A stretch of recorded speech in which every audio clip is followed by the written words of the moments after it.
जय श्री राम।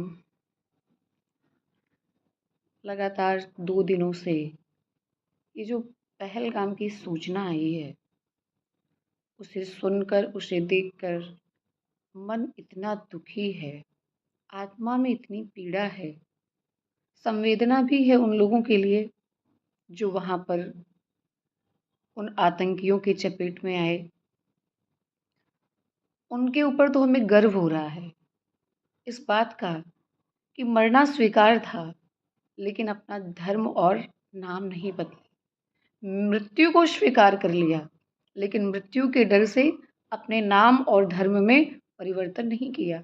ये तो गर्व की बात है, लेकिन शर्म तो उन्हें करना चाहिए।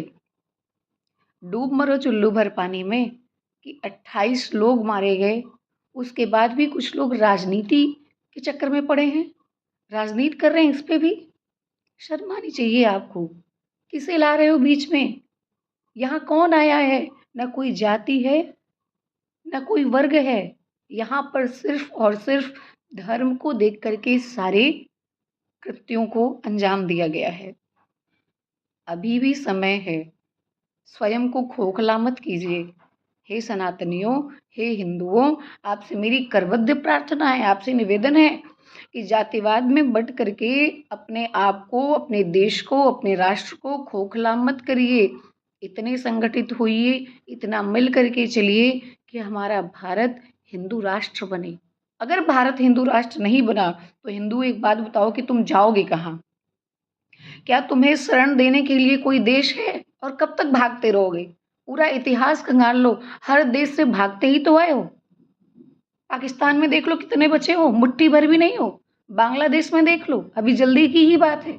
और तो और अभी पश्चिम बंगाल में देख लो। कब तक भागते रहोगे? भागोगे तो एक दिन समाप्त ही हो जाओगे। लड़ना सीखो, लड़ करके जीना सीखो।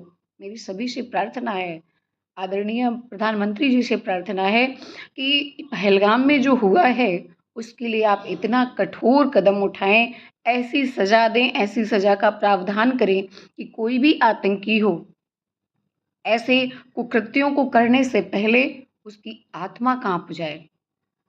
ऐसा करने के लिए वो सोच भी ना सके। और वहाँ जो हुआ उसके लिए तो मेरे पास शब्द नहीं हैं। कल मैं मंच पे गई तो यही सोच रही थी कि मैं कथा बोलूँ तो क्या बोलूँ? किस मन से, किस किस वाणी से मैं कथा सुनाऊँ? ये भारत है, ये वही भारत है जिस भारत को साधु संतों का देश बताया जाता है। साधु संत की तो बात छोड़ दो, पर्यटक सुरक्षित नहीं है तो धर्म प्रचारकों का क्या होगा?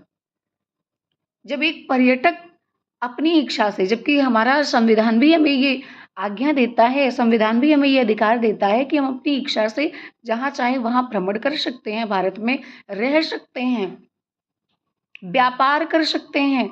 लेकिन वो तो पर्यटक थे, वो तो घूमने गए थे, उनका क्या अपराध था? क्या दोष था? केवल हिंदू होना? विचार करिए आदरणीय प्रधानमंत्री जी, गृह मंत्री जी, राष्ट्रपति महोदया, मेरा सबसे ये निवेदन है, मेरी सबसे प्रार्थना है कि हिंदुओं के लिए सोचिए कि ये कहाँ जाएँगे? कौन इन्हें शरण देगा?